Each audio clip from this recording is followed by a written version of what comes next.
Je vais le dire très franchement. Même le problème du transit ukrainien du pétrole russe ne peut changer notre attitude envers la guerre en Ukraine.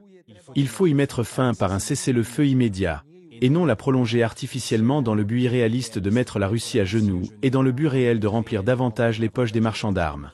La guerre se terminera un jour et le gouvernement que je dirige rejette la politique d'un nouveau rideau de fer entre la Russie et l'Union européenne. L'Union européenne, si elle veut se libérer de la domination totale des États-Unis, devra envisager des formes de coopération avec la Fédération de Russie, qui devrait inclure une coopération dans le domaine des matières premières stratégiques. Vous ne pouvez pas forcer un pays à choisir entre accepter des migrants illégaux sur son territoire ou payer une amende de 20 000 € par migrant. Et où est la souveraineté de cet État? Est-ce qu'un État ne peut pas décider par lui-même s'il accepte ou non quelqu'un? Un État ne peut-il pas aussi décider, par exemple, s'il veut aider des pays du tiers-monde, qui sont les principales sources de migrants? Ce n'est pas une bonne approche. Par conséquent, si nous voulons parler de l'amélioration du fonctionnement de l'Union européenne, oublions l'idée de supprimer le droit de veto. La suppression du droit de veto serait le début de la fin de l'Union européenne. Il n'est pas acceptable que les petits pays, ou les pays plus petits, ou une minorité ayant un avis différent, soient contraints en tant que pays souverains de faire quelque chose qu'ils désapprouvent. L'unanimité dans 3 domaines, la sécurité, la politique étrangère et le budget, doit être maintenue. Sinon, l'Union européenne aura, à l'avenir, de gros problèmes, je le répète. Le 3e sujet qui doit figurer à l'agenda de l'Union européenne est celui de la politique étrangère commune. Vous connaissez mes opinions que j'ai exprimées à plusieurs reprises, et ce n'est pas une critique. Je m'adresse maintenant à M. Bélizan, des États-Unis, pour dire que l'Union européenne est désemparée en matière de politique étrangère, et nous restons souvent impuissants à observer ce que notre allié et partenaire transatlantique dit et fait. Cela est prouvé par le fait que, alors que nous sommes capables de produire immédiatement des conclusions de 100 pages sur l'Ukraine, nous ne sommes pas capables de formuler des conclusions sur ce qui se passe, par exemple, en Israël. Cela montre simplement que nous ne sommes pas capables de formuler des résultats fondamentaux en matière de politique étrangère. Dans quelques semaines, nous aurons un sommet mondial de la paix en Suisse. Nous avons eu une réunion du Conseil européen. Pour l'instant, nous ne savons pas ce que l'Union européenne va proposer. C'est la première fois que Monsieur le secrétaire d'État m'a informé qu'il y avait une déclaration générale qui serait préparée comme base pour la position de l'Union européenne. Mais cela reste insuffisant. Nous représentons 500 millions d'habitants. Nous faisons semblant d'être les meilleurs et les plus sages du monde. Et nous ne sommes pas capables de proposer une initiative de paix pour l'Ukraine. Nous ne sommes pas capables de proposer une initiative de paix. Toutes les réunions du Conseil européen sont des cabinets de guerre. Des armes, des armes, des armes et des armes. Aucun mot sur la paix n'est prononcé lors des réunions du Conseil européen. Et cela me désole énormément. Parce qu'à l'agenda européen, la paix devrait être la priorité. L'Union européenne a été créée comme un projet de paix, et non comme un projet de guerre. Un autre sujet est de savoir comment nous allons fonctionner au sein du marché unique. Je salue fortement ce que la Commission a fait en demandant à l'ancien Premier ministre italien, Enrico Letta, de préparer un rapport sur le fonctionnement du marché unique. Ce rapport a été soumis à la discussion du Conseil européen. Ce rapport propose de nombreuses étapes en avant, dont nous n'aurions même pas rêvé de discuter il y a 10 ou 15 ans. Mesdames et messieurs, il y a une énorme critique sur notre incapacité à obtenir suffisamment de ressources financières au sein de l'Union européenne pour financer nos besoins propres. Il y a une énorme critique sur la manière dont une grande quantité de fonds quitte l'Union européenne, principalement pour se retrouver dans d'autres pays, en particulier aux États-Unis. Encore une fois, ce n'est pas une critique, c'est l'habileté des États-Unis. Et c'est notre incapacité à proposer des produits à l'échelle de l'Union européenne, qui permettent aux gens, aux entreprises, au capital de rester ici et d'être utilisés pour nos projets. Je salue cette idée, qui a été abordée lors des discussions du Conseil européen. Et il n'est pas surprenant que le débat ait lieu en Slovaquie sur ce que nous allons faire pour, en plus des ressources que nous avons dans le budget national, provenant des fonds européens, des ressources que nous pourrions obtenir par des investissements étrangers, des projets PPP ou des plans de relance, trouver d'autres solutions. La seule chose que nous puissions faire est d'offrir des produits financiers attrayants pour le 2e pilier de la retraite et proposer des produits financiers intéressants pour les gens, afin qu'il leur soit plus avantageux d'investir leur argent, par exemple, dans des projets d'infrastructure en Slovaquie, plutôt que de laisser cet argent sur un compte bancaire qui ne rapporte rien. C'est une discussion légitime. Et je rejette encore une fois tous ces mensonges et ces phrases selon lesquelles le gouvernement slovaque va saisir l'argent des gens.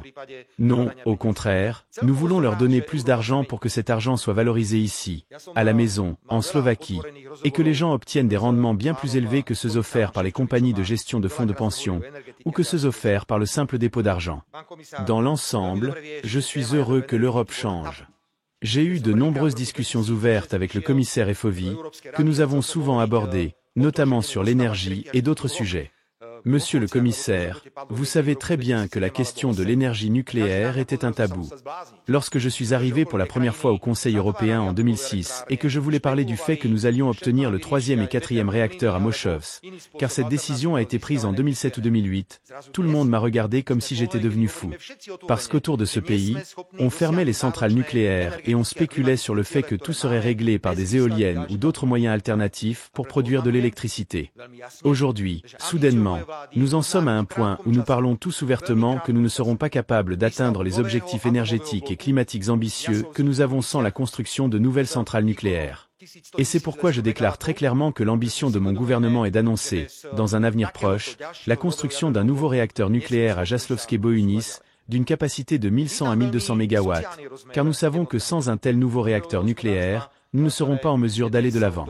Je salue également l'aspect social du marché unique et de l'économie circulaire, qui est aujourd'hui promu dans l'UE. En ce qui concerne l'aspect social, lors de la visite de l'ex-premier ministre italien mentionné, M. Letta, j'ai dit, Enrico, nous ne pouvons pas toujours parler de ce que nous allons faire pour le marché unique. Vous demandez tout ce que les gens vont sacrifier, ce que les entreprises vont sacrifier, pour que nous ayons un marché unique. Vous savez que le marché unique est une chose énorme et précieuse. Mais peut-être devrions-nous nous demander ce que le marché unique peut faire pour les gens, pour améliorer la qualité de vie en général. Et c'est pourquoi je pense que l'époque qui s'ouvre devant nous nous ouvre les yeux, et nous permettra d'être extrêmement innovants dans les approches qui seront proposées. Et ce seront des approches que peut-être personne n'aurait cru possibles il y a quelques années. Mesdames et messieurs, j'aimerais beaucoup que vous utilisiez cette conférence d'aujourd'hui principalement pour discuter de ce qui va venir. C'est suffisant, ce que le ministre a dit. Et il suffit de cette phrase. L'adhésion est irremplaçable et elle nous a aidés. Et je peux ajouter que cette adhésion continuera d'être confrontée à nos points de vue souverains. Parce que, monsieur le commissaire et d'autres représentants de l'UE, si la politique continue ainsi, et que chaque fois qu'un pays de l'UE ne plaît pas à certains, on lui impose des principes et des mécanismes liés à l'état de droit, alors Dieu protège-le. Pardonnez-moi, je serai très ouvert avec vous. J'ai vécu avec mes collègues de 2020 à 2023 une période où le matin on défonçait des portes et on emprisonnait des gens illégalement. Illégalement. Je peux le dire parce qu'aujourd'hui, nous avons des dizaines de décisions de la Cour constitutionnelle slovaque. Et j'ai moi-même informé Madame Jourová, il y a quelques jours que l'UE, la Commission européenne, est restée silencieuse. Et aujourd'hui, légitimement, nous adoptons une proposition de loi, qui a déjà été approuvée, et qui a même passé un premier contrôle auprès de la Cour constitutionnelle slovaque. Et quand, entre 2020 et 2023, les droits humains ont été gravement violés, tout le monde est resté silencieux. Et maintenant, quand nous nous préparons à y répondre par la législation appropriée au Parlement national, tout à coup, on commence à dire que la Slovaquie doit perdre des fonds, que la Slovaquie doit arrêter son plan de relance. Bien sûr, avec le plein soutien des médias antigouvernementaux et de l'opposition slovaque. C'est aussi pourquoi je mets en garde, si quelqu'un utilise sélectivement les mécanismes que l'UE possède, simplement parce qu'un pays est souverain et a ses propres points de vue, tout en tenant ses promesses faites à ses électeurs et en gagnant les élections parlementaires démocratiques, alors nous minons les bases de l'UE telles qu'elles ont été établies dès le début. Profitez de cette réunion aujourd'hui pour discuter de ces sujets. Nous ne parlons plus de combien de kilomètres de canalisation ou de routes ont été construits. Nous savons tout cela et nous remercions, mais nous sommes ailleurs. Nous sommes dans une situation très difficile et de crise. C'est pourquoi toute bonne idée qui vient de vous, tout ce que vous avez en tête mais que vous avez peur de présenter, dites-le maintenant. C'est ce que doivent être de telles conférences. Elles ne doivent pas être seulement des réunions pour le plaisir de se rencontrer. Je vous souhaite ce genre de discussion. Monsieur le ministre, je vous remercie vous et votre équipe pour avoir créé ces conditions et j'espère que mes paroles, bien qu'elles aient pu être provocatrices, ont été reçues dans un esprit de pleine compréhension. Et je dirais, que vive la République slovaque, Que vive l'UE! Merci beaucoup.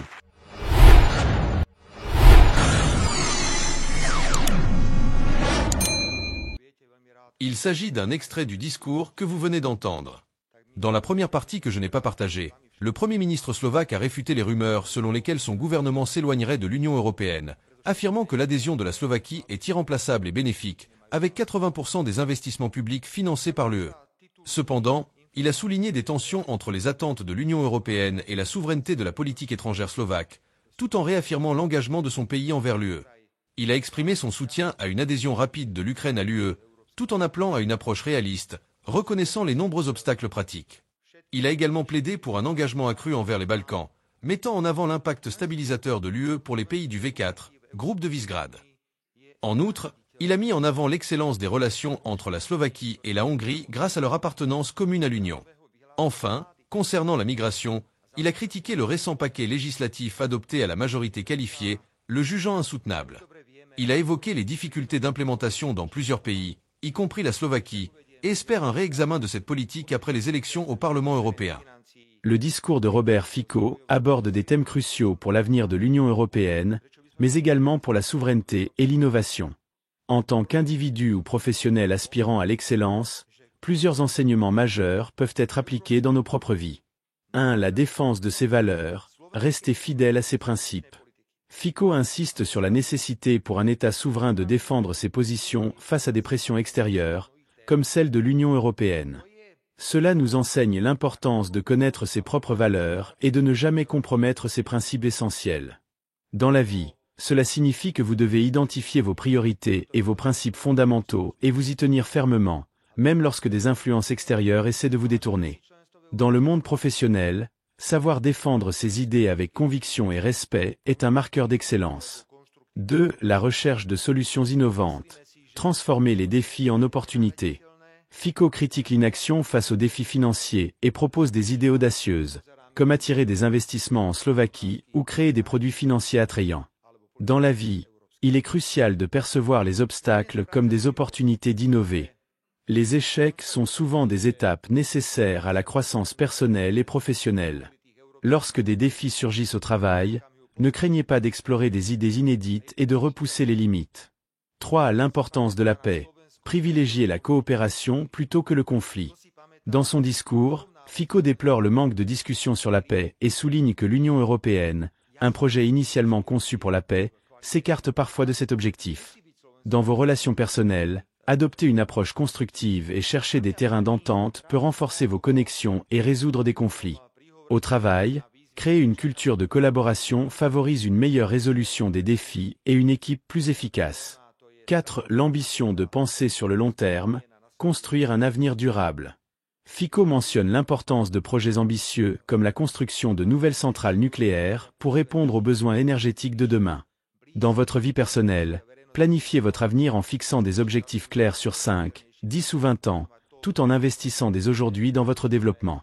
Dans un cadre professionnel, adoptez une vision stratégique et durable, en anticipant les besoins à venir pour créer des bases solides et assurer un impact durable. 5. L'apprentissage de l'autonomie. Soyez acteur de votre propre succès. Fico critique la dépendance de l'UE vis-à-vis des États-Unis et encourage l'autonomie économique. Dans votre quotidien, prenez en charge votre progression en développant vos compétences et en prenant des initiatives pour atteindre vos objectifs. Au travail, soyez proactif et prenez l'initiative. Proposez des idées, agissez et innovez sans attendre de directives constantes. 6. Osez provoquer pour inspirer le changement. Fico n'hésite pas à être provocateur pour susciter une réflexion et engager un dialogue constructif. Cela montre que l'audace est une qualité essentielle pour provoquer des changements significatifs. Exprimez vos idées avec assurance, même si elles vont à contre-courant, car c'est souvent de cette manière que les grandes innovations voient le jour.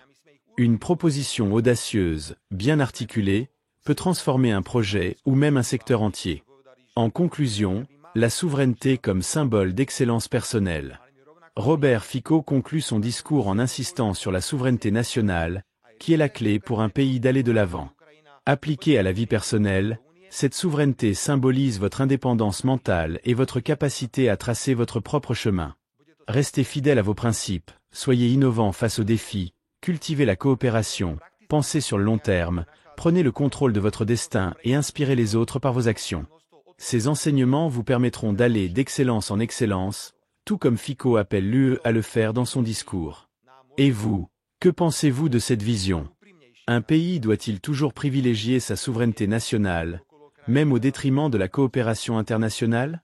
La provocation et l'audace sont-elles toujours des stratégies efficaces pour inspirer le changement? Partagez vos opinions et vos réflexions en commentaire. Vos idées enrichiront le débat et aideront à approfondir cette analyse. Merci et à très bientôt.